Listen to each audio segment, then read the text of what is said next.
Welcome back to Philosophy of Gaming. My name is Marshall. And I'm Shawn. And this is Discussion, Debate, Banter, Episode 2. We also recently celebrated our 1-year anniversary. Thank you guys for sticking around, and we hope to grow more in the future with you. Feel free to interact with us in the comments as we go.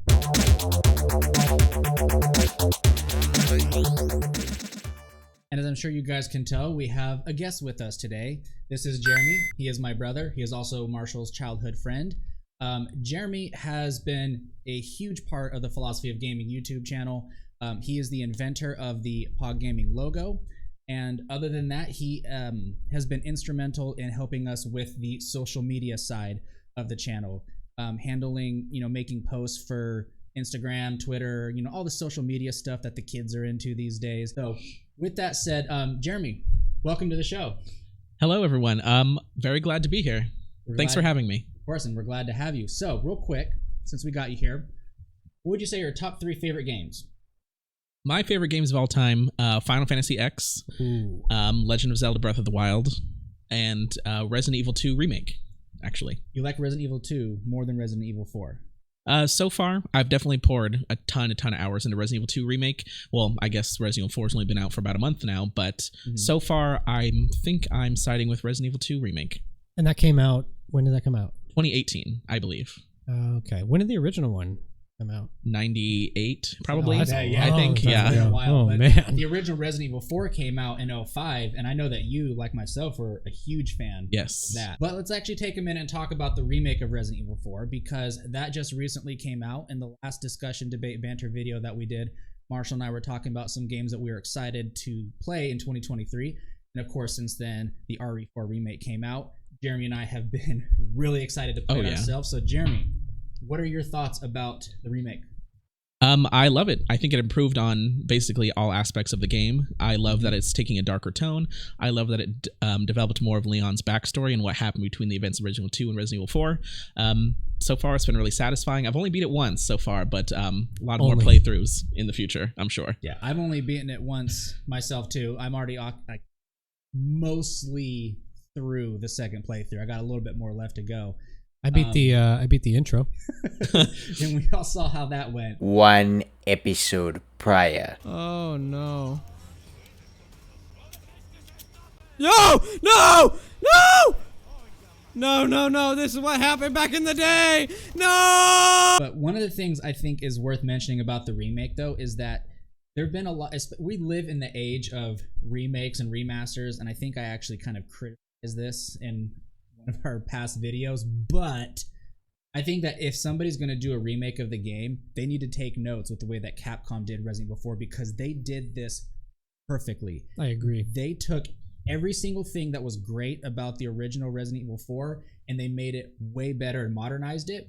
They changed enough of the game to make it interesting and feel like a new game, but they kept enough of it to where it's still Resident Evil 4. I'm sure you got the same vibe. Oh, right? definitely. Playing through the game and seeing, it's not all exactly the same, but just being a big fan of the original and being able to like Easter eggs for the original fans. You're like, I know exactly what this is. Like small elements here and there that are placed in the game that are like almost taken directly from the original. Feels, not like fan service, but it's definitely, amazing to see. It was cool. It was so much fun. What are your guys' favorite like changes or things that they kept in from the original? Or the original? I'll take that one first. So there's one thing I really like that they did.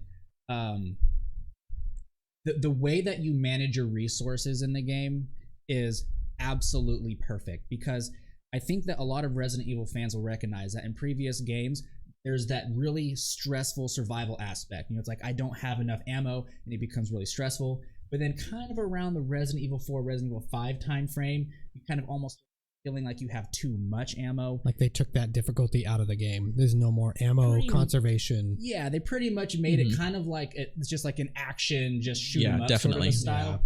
But in this remake, I don't know if they have some sort of like an RNG system that's not so RNG, like there's some algorithm, but it makes it feel like you're constantly riding the line between feeling comfortable with how much ammo you have and not having enough. So if you're feeling stressed out for a little bit, just keep playing for 10 more minutes and you're going to have some ammo, and then you're going to feel like you have a ton of it.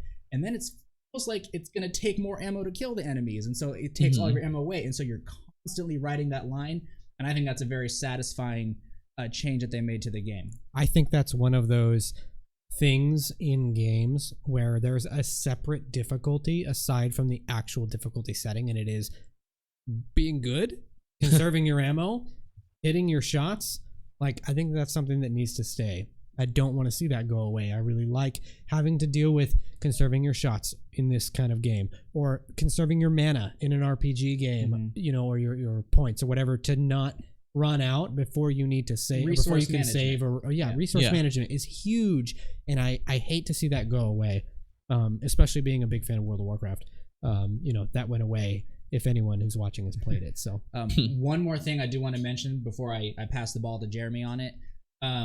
Another thing I really loved about the Resident Evil 4 remake is that they made the boss fights way more fun. It's just, I don't even know how to describe it. It just feels more fun and dynamic. Like the first boss fight when you fight the village chief, it's pretty much the same boss fight, but you're able to move around more. You're able to kind of counter more. It kind of makes you feel like you have somewhat of a fighting chance, and it's not just you versus the clock, right? How many shots can you take against the boss before he basically annihilates you? You have way more, I guess, autonomy to control your character, and it just feels fluid and just exciting. And that's one of the things I loved about the game. So Jeremy, what are some of the things that you loved about it? Like what Marshall was saying, some of the things they've added, some of the things that they've kept. Well, what I love, it's probably just a progression in technology, but the control is definitely much more fluid than the original was. You can move and shoot at the same time. Yeah, move and shoot at the same time, reload and move at the same time. Oh no, you were locked in place before shooting. But I like that they added the parry now, even though admittedly I'm not very good at timing those. But definitely the movement is really good. Just traversing through the world feels great. Just all the environments. Story-wise, yes, I didn't feel like it was missing anything. Honestly, I feel like every key point from the original game was hit and developed on. Good. Definitely more developed, I would say. Great environment too. The darker feel of the whole game. Most of it's taking place at night, which I thought was same as the original, but it was this amazing environment the whole time, I thought. One of the other things I loved story-wise, and I think you'll totally agree, they went way more in depth into the character of Luis. They actually made him interesting and likable. They actually made him seem like he was a villain for most of the game, and then you kind of get down to the end. Spoiler alert, he dies, but you kind of probably already know that. I was totally gonna play. Because he died in the original, but they actually made his character more meaningful, and even the way that he dies in the second one, it tugs on the heartstrings way more. It just, like, an honorable and tragic kind of death at the same time. I love what they did with Luis. Definitely. I think it was made his I guess you do see him working with Ada in this one versus the original, so I like that his motive is more ambiguous, but he definitely does seem like maybe like backwards. You're not entirely sure what his motive is, but I think he was a good guy. He ended up helping us in the end. He shared what his motive is, right? He said that he knew that he made mistakes. He was working with the wrong people and how he's trying to make amends for all the wrong that he's done, and that's pretty much a sentiment that he expressed at the very end. Right. Does he die in the original game? He does. Yes. Oh, so Shawn just spoiled something from 18 years ago. Thanks.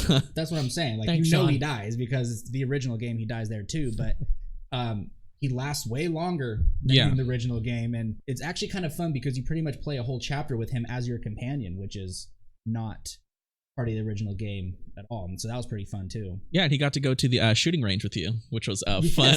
That was new. His commentary was good during the shooting range. Shooting range is also hugely improved upon. I thought was really fun. And the reward system is way better too, because it's not just some stupid little bottle cap that you get, that it's a collector's item. Like, they're actual equipable bonuses that you can use in the game, but they're also really hard to earn too. You have to be really good at the shooting range to get some of the best. I don't even know what some of the best rewards even are. Yeah, it feels like everyone I got was just like the most common one. Like, oh, your black bass gives you 100% healing. I keep on finding that one. It's so disappointing every time, because the black bass only shows up in 10% of the game. Right. Much. Speaking of games that we've been playing lately. Sorry, we were talking about Resident Evil. Yeah, we could go all day, I'm sure. I know these guys are huge fans, and as if you've watched the previous video, you know that I am Not really a big fan, although I did make it through that beginning. What difficulty was I on? Easy? You were on normal. Normal, all right. Assisted. all No, right. there is no easy. Oh, It's that's just okay. normal. Oh, that's the easy mode. Yeah. All right, well, He was a anyway, wuss. what we talked about in the first episode of Discussion Debate Banter, another game, is Diablo 4. The beta was just about to come out when we recorded that.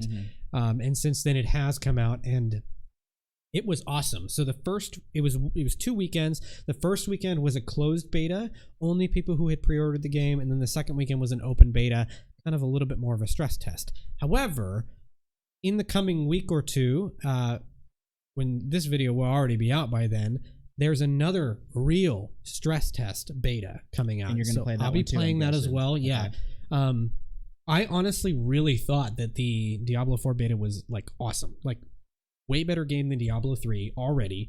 Much darker. So real quick, I played a little bit of Diablo 3. I haven't played any of the others. So what makes 4 better than 3? Other than I'm sure just the obvious, like better graphics and all that kind of stuff. Maybe a little better UI. But what's better about 4 compared to 3? I would say, like, first of all, it's much darker. So it follows more of like a Diablo 2 darkness. It just seems a little bit more creepy. I don't know. It's kind of hard to say.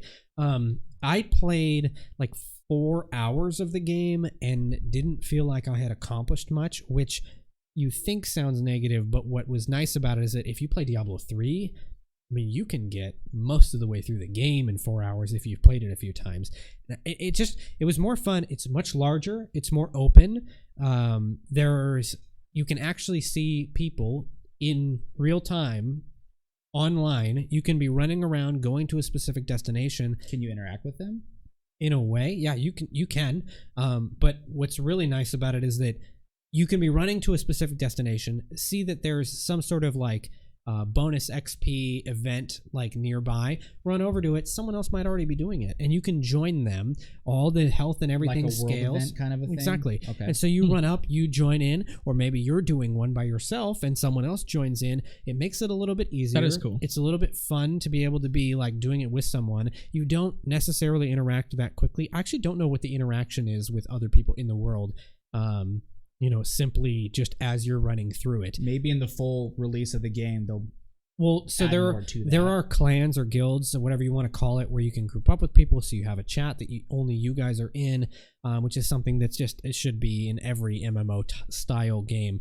But what I really like about this is it really does feel like an MMO and almost like an MMO action RPG, even though the game is focused towards a single player experience. You could have the same or even a better experience with somebody else because it's just as difficult and fun. What I really am looking forward to seeing is whether, and I don't know if this exists yet, in Final Fantasy 3, in Diablo 3, Wow. in Diablo 3, there were 16 torment difficulties plus I think the original, so there's like 18 or 19 Is that difficulties. a Wow. post-game unlock sort of a thing? Yes.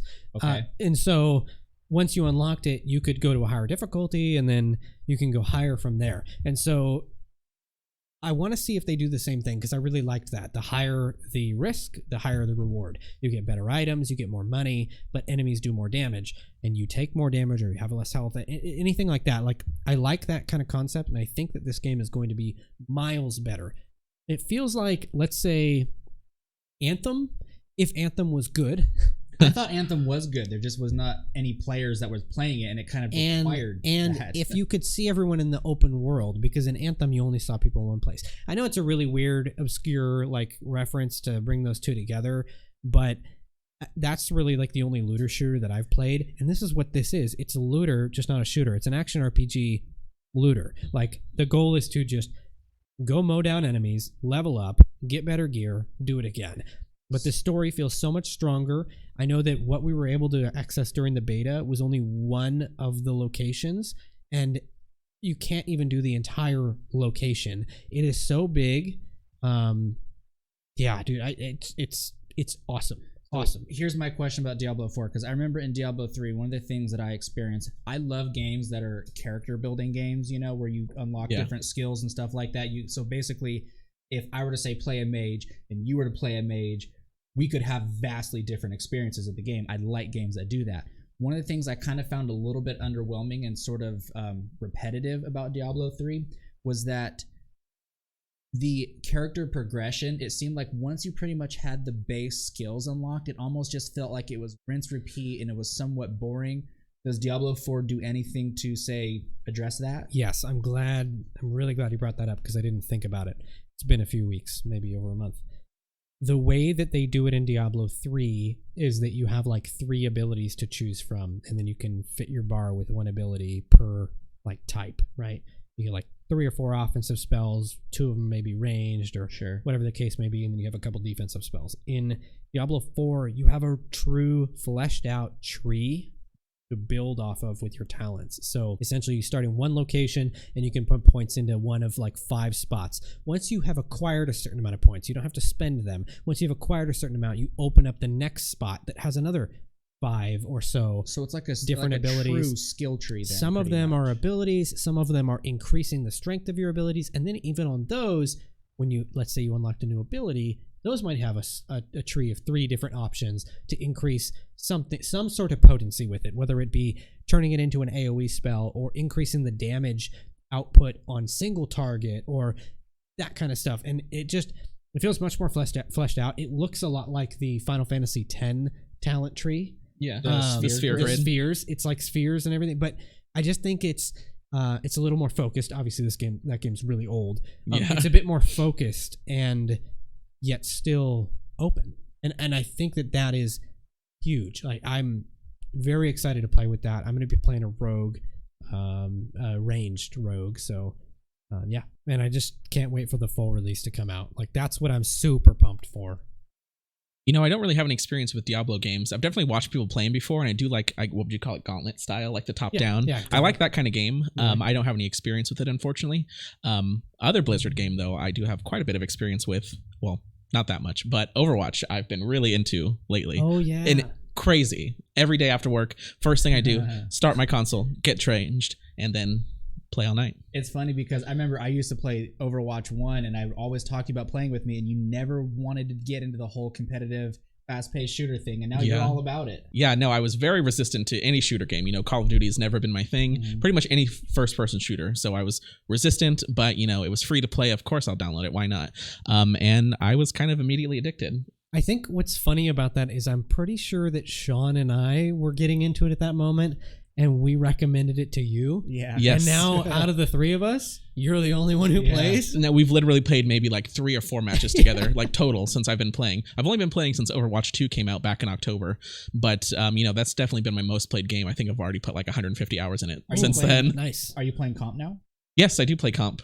What's your SR rating? Are you willing to put that out there in front of everybody? I'm Silver 2 at the moment, I think. Silver 2. I'm still fresh to the whole shooter. Who's your main? I mostly play support. I like to play Moira quite a bit. Mercy and Lucio, probably my tertiary pick. Cool with Mercy. If Moira and Mercy are unavailable. Cool with Mercy. If you had to tank, what would you play? Diva. Really? Okay. That was actually my first person I played as. My very first game, I was like, oh, I just knew of Diva from people talking about her, you know, just being a part of the zeitgeist. But so Diva was the first person I played, and immediately I was like, wow, this is hard. I'm not good at shooting. I'm not good. I'm not an aimer. That's the thing about Overwatch. That's why Mercy's great. Yes. That's the thing about Overwatch too, though, especially if you're playing a tank role. It's almost like being the quarterback of the football team. You pretty much need to know exactly what all of your people are doing at the same time and what all the enemies are doing at the same time. And especially if you're playing a role like if you're playing a tank like Diva, who's pretty mobile, you need to pretty much be where you're supposed to be all the time. And that's one of the things I found that was hard about Overwatch, which is why I never played a tank role. I was always a DPS guy. My main, and would still be to this day, is my boy Junkrat. Oh, yeah. I'm a Junkrat main. He is so much fun. But you can't just continually play games over and over with one character because you're never going to actually grow. You need to have some sort of a flexibility.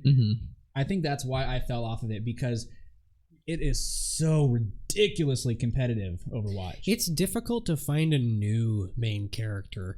I get a lot of hate for this, but I main Hanzo, and I really, really like playing him. My secondary DPS is Soldier, and I'm not very good with him. I've been playing one of the easy ones to play. I've been playing. That's what I've heard. I've been playing a little bit more Ashe. I do really, really like her. It's just hard to get used to switching over from Hanzo. You were saying who's easy? Hanzo? No, Soldier's easy. Oh, Soldier's easy. Soldier's weird though. I don't know. Anyway, Hanzo's one of those like high skill floor, high skill cap characters where if you're good with Hanzo, you can wreck. Yeah. Because you can just hit those headshots and he also has like that tank busting ability with his where he shoots the multiple arrows. Forgive me, I forgot what the skill is called. Especially with shields, I know that there's a less emphasis on It's called E. E. Press E. I know that in Overwatch 2, there's a lot less emphasis on shields compared to Overwatch 1. Like, for example, I think they got rid of Orissa's shield altogether. They did. Right? Yes. I didn't even realize that was a thing until I was watching someone compare Overwatch 1 to Overwatch 2. Yeah. But anyway, so that's what Hanzo, he is really good, but because he has that projectile, which means you actually have to account for the travel of your arrows compared to say like a hit scan like Ashe or Widowmaker. That's what makes Hanzo a little bit more difficult. But people just find Hanzo for some reason to be either cheap or easy or cheap. I don't know. I've noticed cheap. I don't know. But especially I like as it. a Junkrat main, man. I cannot stand Hanzos and Widowmakers because they can just one-shot me and pluck it's so you. frustrating. I think that's what it is. I just have fun with the play style. I mean, the thing is, he's not hit scan, so learn to dodge. I don't know. Like, I just feel like it's not easy. No. It's not learn to dodge. It's learn the angles. I'm saying for you, the person not playing Hanzo. Like get good, as he's saying. Yeah, get good. Agreed. Learn to dodge, and then this Hanzo's no problem for you. But I mean, I get it back and forth to a point. I really like playing Hanzo. I've always been a Hanzo main. But yeah, Diva's my main tank. Oh yeah, Mercy's my main support. I actually do pretty good with Mercy, but I definitely prefer playing Hanzo over anything else. I want to mention a quick thing based off of what you said, the whole get good thing, right? So I didn't say that. I think that's also kind of one of the downfalls of Junkrat for me, and it's not because it's like I'm not good with it. I'm actually surprisingly good with Junkrat. You're very good with Junkrat. But the problem is that it's because of what you said. If there are some of those pluck players that you're going against, like an Ashe, a Widowmaker, or a Hanzo, you do have to stay out of their line of fire, but because of Junkrat, you can just lob grenades and bounce them and have a good idea where the enemy's going to be. But when you're doing that, you're not able to actually analyze what's happening in the whole field around you, so you kind of lose on developing game sense, and that is something that is critical in Overwatch, and I think that's why I eventually fell off of it. If I want to just go in there and have some fun and just, commit some mayhem and launch grenades at people, I could probably have fun with that, but to be competitive, which I'm a competitive person, I can't keep up. Are you? Then I'm probably just going to find something else. So I think that's for me why I somewhat fell off. I would definitely play with you guys anytime. It's just, time. Got the baby now. And I guess Resident Evil 4 is out, so I'm still playing that. Making excuses. For me, Overwatch, that's just, it's just so many good memories. It's one of those games like I want to play. I agree. But I have other things that I want to do just slightly more. Not saying that I don't want to play Overwatch. You don't want to play with me? Hey, phrase it! I do want to play. I want to play. You have to invest so much time in, I can't just sit down and play one round into getting good at it. I don't know, man. It's hard, especially like Blizzard, right? I play WoW. I raid. Like, I have so much time invested. That is a big commitment. It's hard to then be like, hey, I'm going to log off for how long? I don't know, an hour and a half and play a different game. If I'm going to log off for an hour and a half, I got to do the dishes. I got to take out the trash. Very responsible. That's my point. It's like, it's hard, especially as you get older, and we all know this. It's hard to sit there and play a game for hours on end. But Overwatch is one of those games where you can hop in, play one game. The problem is it's way more fun with friends. And so you can't just hop in and play one game. It's not just fun. Sometimes it's actually necessary to be able to play with friends. Especially if you're playing competitive. If you just random queue, you're gonna get screwed. Oh yeah, you just gotta get lucky. Yeah. It's like it's not worth that. But so I have a question. Sorry, I was gonna say I have a question for you, Jeremy. You may not be familiar with this because you don't know Overwatch 1 too well. Correct. But one of the things that I kind of go back and forth on. I don't care for the battle pass system in Overwatch 2 because it demands you to actually spend a lot of time playing the game to unlock the things compared to the original Overwatch, where it's just loot boxes. I mean, there were seasons, but the seasons were based off of a competitive season, and then you just kind of start over. But as far as unlocking skins and sprays and all the customizable stuff, it's like I almost kind of feel like I like the loot box system better in Overwatch 1. But what are your thoughts about the battle pass versus the loot box system. I haven't played enough of Overwatch 2 to really have a grasp on how that works, but I played a lot of Overwatch 1. I think at the end of the day, my main thing that I can say is that I didn't ever spend a penny outside of just buying the game. And I know that's not exactly what you're saying, but my point is I didn't buy any loot boxes. I don't know if you can buy a battle pass, but I didn't buy it. I like the progression system better than I like random loot boxes. And if that is what the battle pass is, which is what it seems to be from how much I have played, I prefer the battle pass system because I don't want to pay for it. I don't want to pay extra for that, but I like the progression. I don't think you pay for the battle pass. No, right? not You at do. all. In Overwatch 2, there's the like standard battle pass and there's the premium battle pass. I'm pretty sure they call it. So like you everything, can like Fortnite, everybody has something like right. that. So Yeah, everyone that gets is the definitely regular battle commonplace. pass. Everyone gets a regular battle pass. As you level up, you just don't get as good of the rewards. Okay, When so- you buy the premium, that's when you get the legendary or the epic skins. So you're more likely to get this if you just play the game and have the battle pass system than you would be if you just play the loot box system. If you buy loot boxes, you just have the same You're chance as still anyone rewarded else. loot boxes though in the original Overwatch. Yes, though. but you can buy more loot boxes, the same loot boxes, right? you can buy. You could buy more loot boxes, especially like some of the seasonal ones. Like if it's the Yeah. Halloween one, there's a Halloween skin. I don't you know. want. I personally, because I'm not going to pay. Personally, I don't really care about unlocking any of this stuff. I play to play. I play for the KD. I play to see how well my team can do. I play to play with friends. Like it's more about that for me than it is about anything else. But that's Overwatch, right? But say, okay, so just apply that broadly. Like say, like My point is, I don't need to unlock anything to have fun. I have fun playing with what I have. I have like 5 skins. I don't know. I could get more skins on one character on Hanzo, right? Like I have like 5 skins. I could get more skins if I wanted to pay for it, or if I wanted to like min max and try to work it out. I don't know if you have to pay for it, or if you have just to play certain games, do certain things, whatever. That's cool.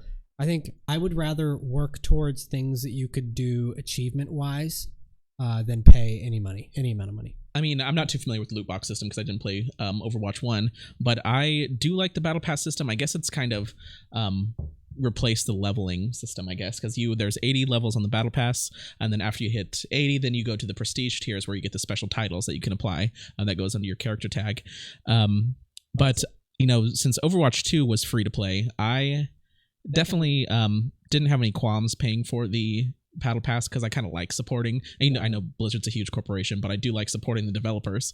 And I was like, I've played so many hours in this game, like I'll give them $10 to make my experience a little more fun. Go ahead. I was gonna say, well, it is mostly just skins. There's not any like actual advantage it gives you. Just having everything, I think, is fun to me at least. Do you get those titles just because you hit prestige levels by playing more, or do you have to be better? Strictly experience. So you can lose every game, but you still get experience. See, I think the titles, and I don't know how the titles work, titles in World of Warcraft, they're specifically based on skill. I mean, there are certain ones that are just easy to get, but they were skill-based at some point. There's both. I think having a title that's based on skill so you can show off to the other people you're playing with in a way, that is important for gaming in general. And I think that is big. I do not want to just be getting them because I played a certain amount of hours as a certain class or whatever. But I do want to be getting achievements or trophies or whatever you may call it for doing certain things. Maybe you get a triple kill, like that's an achievement, like stuff like that. I think that's the kind of thing that keeps people playing the game. What does not keep people playing the game is continuously introducing more paid services. And I'm fine with the paid as long as it's something that people want. Obviously it is, otherwise it wouldn't be a platform that people would be using anymore. But that's really all I have to say. I don't know. I can go in circles for days on this, So at the end of the day, like, I don't care about the battle pass and getting more unlocks, and I don't care about achievements and all that stuff. What I want that stuff to be truthfully from playing the game and getting better at it. That's how you unlock new stuff. That's how you get cool achievements and trophies. Like, that's how you progress and how you show your prestige, literally. I do not want that to ever be focused on microtransactions, and that's my biggest like qualm with it. I don't like microtransactions. We've had this discussion before. Yeah, we have. Ugh, don't get me started. Just watch this video for context. What's your opinion about microtransactions? Microtransaction, like cosmetically, like I think there's nothing wrong with that. You know, pay to customize your character, whatever it looks like. I have a problem with microtransactions. Yes, when it's pay to win. I think EA was really notorious for having a ton of microtransactions and pay to win kind of games. So definitely, I guess I'm for them and against them in a sense.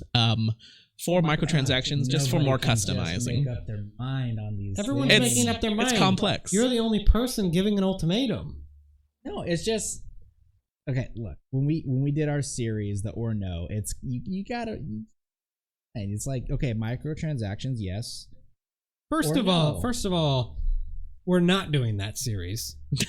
Okay. Second of all, you can ride the line. You're wrong. You can ride the line. You can pick what you think is right and what you think is wrong. I don't have a problem with cosmetics. I'm not going to pay for them because I don't personally think that my view of my character and what other people see of it, that only has to do with my skill. I will never let that be reflected in me paying money. I'm not going to go into World of Warcraft and pay the $25 for the cool mount because it's available in the store. Anyone who sees you on it, it's a welfare mount. That's what they call it. And so it's like, I'm not going to go pay for the mount that anyone can pay $25 and ride. Yeah.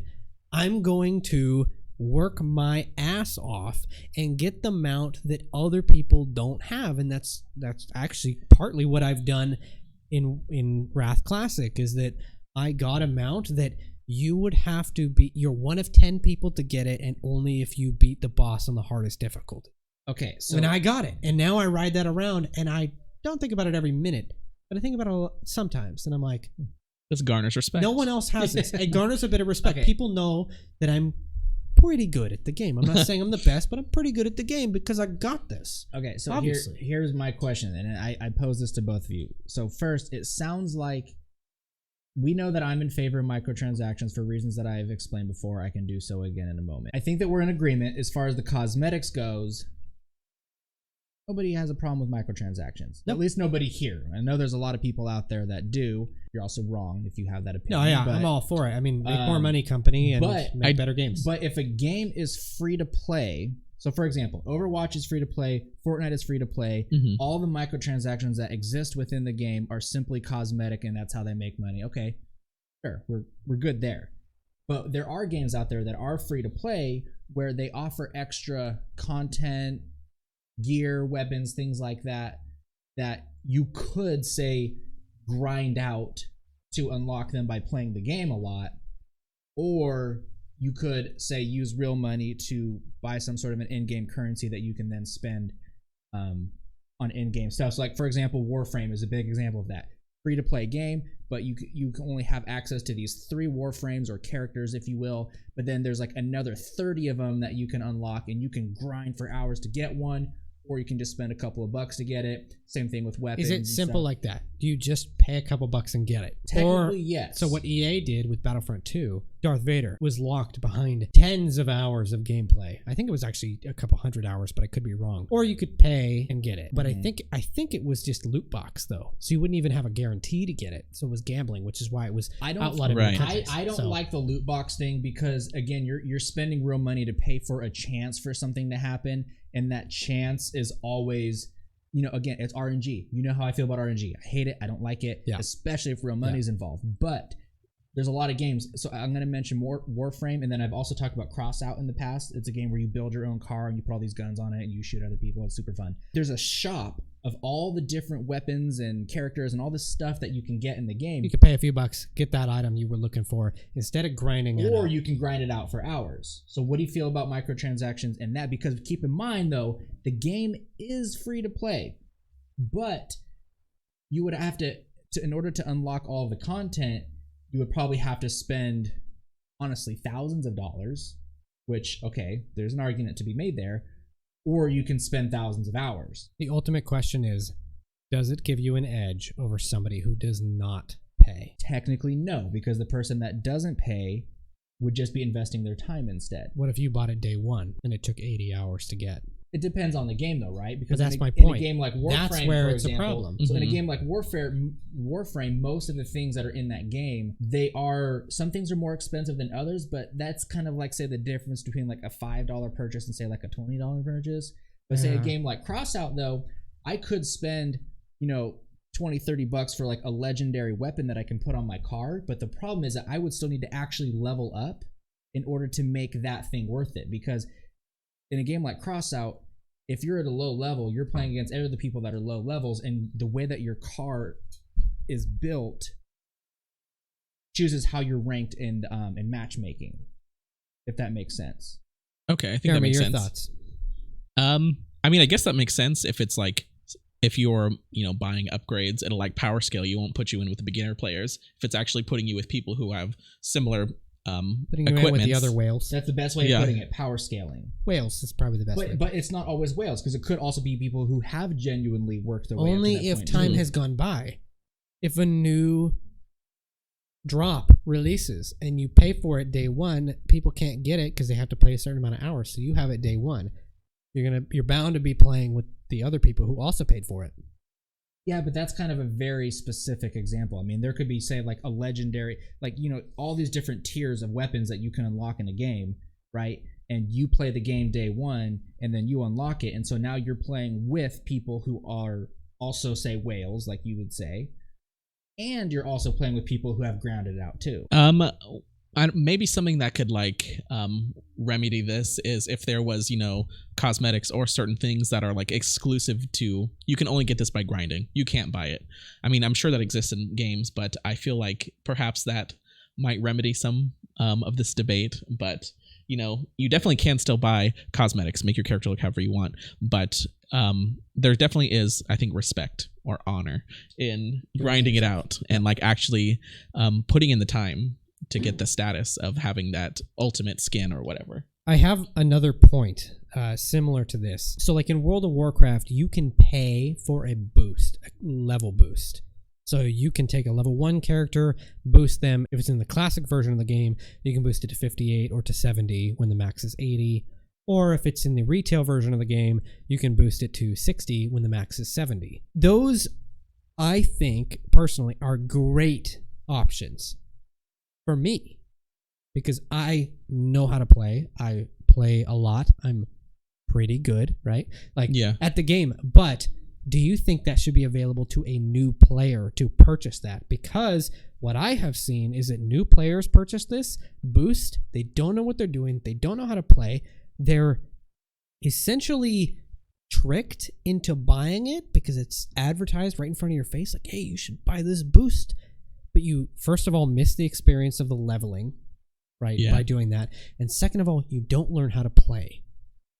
Do you think that should be available to somebody who does not already have a max level character? And this can somewhat translate into other games where they have a pay to boost yourself type of service. Do you think that that should be a thing available to everyone? Because I like it for me and for other people who have played the game who, hey, I don't want to spend all the time leveling. I've leveled it 10, 15 times before. Yeah. Let me just get another character.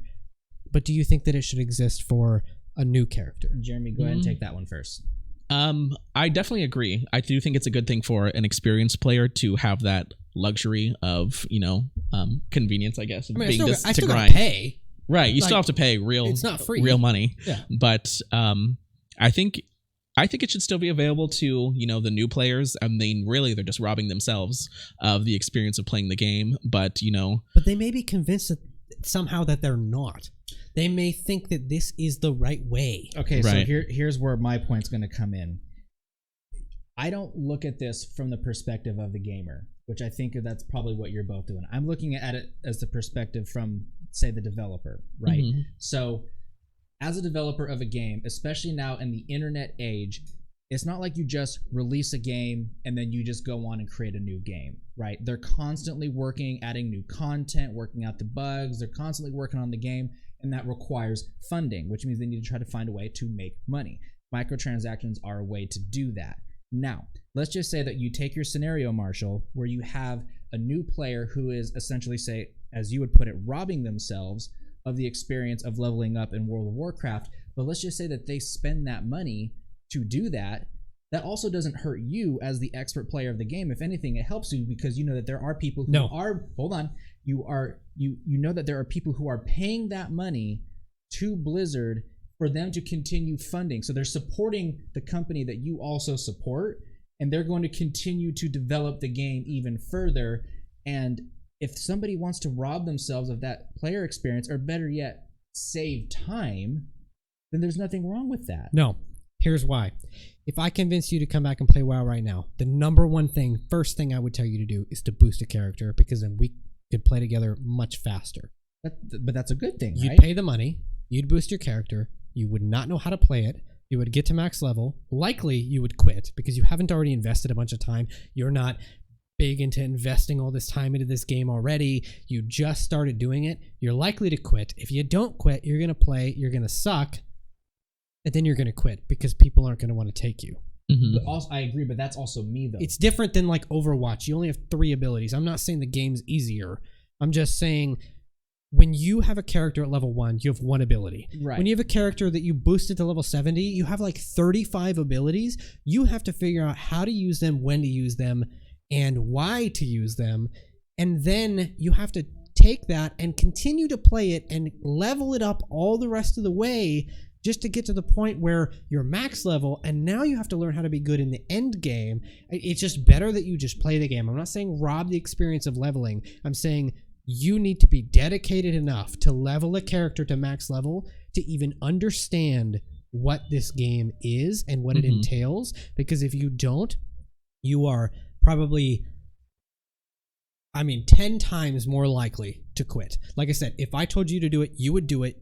And I know you would, and you'd pay the $30, you'd boost the character, we would level together, you might or might not get to max, and at the end of the day, you would quit because you won't dedicate the time. And I'm not saying that's a bad thing on your end. What I'm saying is the developer, and I love Blizzard, the developer somehow with their advertisements convinces you that this is the better way to do it. Or me as a veteran player trying to get my friend to play convinces you because it makes sense to me because I can only look at it through my own lens. But if I'm dedicated to play a game with you as my friend, doesn't the onus then become on you to say, mentor me to learn the game? I mean, there's a lot of games that have very complex UIs and character progressions, right? For example. But you would tell me I don't have 3 hours a day to play the game. And I would say, all right, well, boost. So using your World of Warcraft example, right? So once you say hit like a certain level in the game, you can start a new class, which is the Death Knight, which starts off at level 55. I've tried that in the past, and then I'd say, wow, here's all these abilities. It's just sensory overload with all the stuff that's available to me. It's different. But it's the same thing. It isn't. It isn't. The Death Knight is a hero spec, and it teaches you how to play starting from 55. If you boost a character to 70, you're level 70.